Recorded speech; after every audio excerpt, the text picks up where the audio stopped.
성경을 한자를 푸는 대구의 오집사입니다. 오늘은 눈썹 밑자에 대해서 말씀드리겠습니다. 여기서 우리가 미간, 백미할 때 밑자지요. 여기 보면은 죽음, 이거 쉽게 말하면 시체가 있고요. 눈목자 있습니다. 시체의 눈썹이다. 이해가 전혀 안 되시죠, 그죠? 자, 이것이 뭐 털모자에다가 눈목자가 있어야 우리가 보통 일반적인 사람이라면 눈썹을 의미하기 위해서 그렇게 그렸겠죠. 근데 그런 글자가 전혀 없습니다. 예, 시체와 눈이다. 시체의 눈이다. 눈썹이다. 참 희한한 글자죠. 이것은 성경에서 나왔기 때문에 그렇습니다. 제가 하나씩 설명해 드려 보겠습니다. 해와 같으신 삼손이 작은 태양이죠. 작은 태양을 생각해 보십시오. 삼손이 어떻습니까? 시체가 되면서 눈이 뽑히죠. 그죠? 자, 벌써 해석이 되어 가고 있습니다.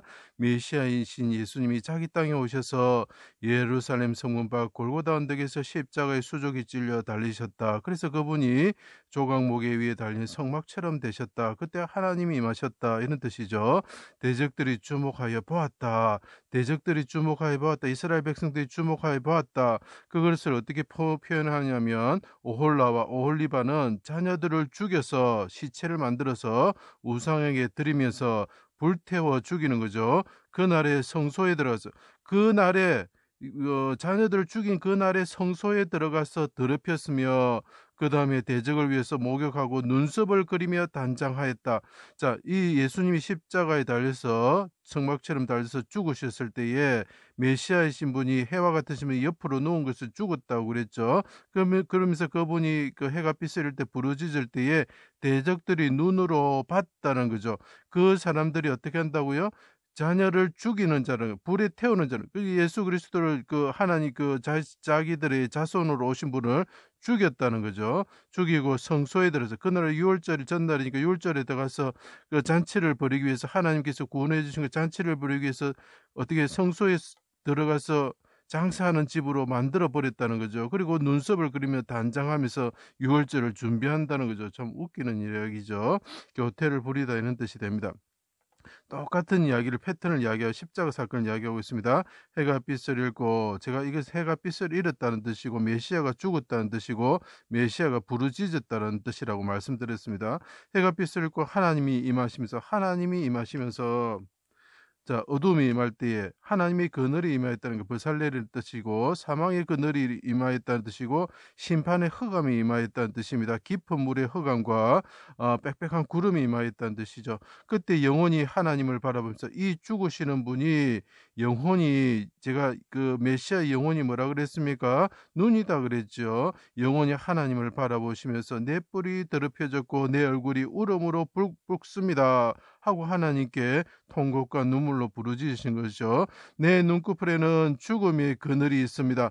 내 눈꺼풀에는 자 죽음이 있는 자의 눈꺼풀에는 뭐가고 하나님의 죽음의 그늘이 사망의 그늘이 있습니다. 이렇게 사망의 엄침한 골짜기에 들어갑니다 하고 이야기를 하는 거죠. 이 눈꺼풀은 공동번역에서 눈썹이라고 표현이 되어 있습니다. 자, 그 눈꺼풀에 이 죽은 자의 눈과 관련된 건 눈꺼풀이고 그것은 눈썹이라는 거죠. 그때 죽음의 그늘이 있습니다. 죽음 시자가 있어야 되겠죠. 내가 시체처럼 되었습니다. 이렇게 이야기하죠. 누가요? 요업이. 자, 그런데 나중에 어떻게 됩니까? 게렌 합북이라는 딸을 낳게 됩니다. 여미와 그시야 게렌 합북이 낳죠. 게렌 합북이 뜻이 뭐냐? 눈 화장의 뿌리다. 내가 죽음의 눈꺼풀에는 눈썹에는 죽음의 그늘이 있었지만 하나님께서 나를 구원하시면 게렌 합복과 같이 눈 화장을 예쁘게 눈 화장하는 나의 뿔이 더럽혀지지만 뿔이 깨끗하고 아름답게 되고 아름다운 뿔이라는 뜻이 있습니다. 눈 화장의 뿔처럼 될 것입니다. 라고 이야기를 하고 있는 거죠. 부활에 대해서 이야기하고 있는 거죠. 게렌 합복은 단순히 딸이 예뻤다는 뜻이 아닙니다. 그분이 눈이 회복이 되면서 눈이 우리를 위해서 눈이 성령이 뽑혀 나가셨는데 다시 돌아오면서 그 눈이 예쁘게 회복이 될 것이다 라는 것이죠. 내 눈은 시냇가의 비둘기와 같습니다. 자, 이 시냇가의 비둘기라는 것은 그분이 시내를 내시는 것도 되고 요단강의 비둘기와 같으신 분이라는 뜻도 되고 나중에 한 번 더 설명드리겠습니다. 나병 환자의 머리털과 수염과 눈썹을 밀 때에 흐르는 물 위에 질그릇 안에서 죽는 비둘기와 같다라는 뜻입니다. 그래서 나의 사랑하는 여자는 아름다운 여자는 예쁜 여자는 자기가 어떻게 합니까? 예, 이 눈꺼풀에 죽음의 그늘이 있으면서 하나님을 바라보시는 분이다. 이 눈은 뭐라고요? 시냇가의 비둘기와 같다. 흐르는 물 위에 질그릇에서 죽은 비둘기가 하나님을 바라보는 모습을 상상해 보십시오. 그때 어떻게 됩니까? 눈썹이 미어진다는 거예요. 나병 환자같이 우리가 그 영혼은 살아있지만 몸이 썩어져 가는 자들이 눈썹이 미어지면서 회복이 된다는 걸 나타내는 거죠. 그래서 암이라고 표현을 하고 있습니다. 미인이라는 뜻이 되어 있는 거죠. 그러니까 아까 말씀 흐르는 물 위에 질그릇 안에서 잡는 비둘기와 같습니다. 이건 속죄와 속건 제물이고 번제가 되는 거죠. 내 영혼을 아버지 손에 부탁합니다. 눈이 뽑혀 죽는 시체가 되는 삼손과 같은 존재가 되었습니다.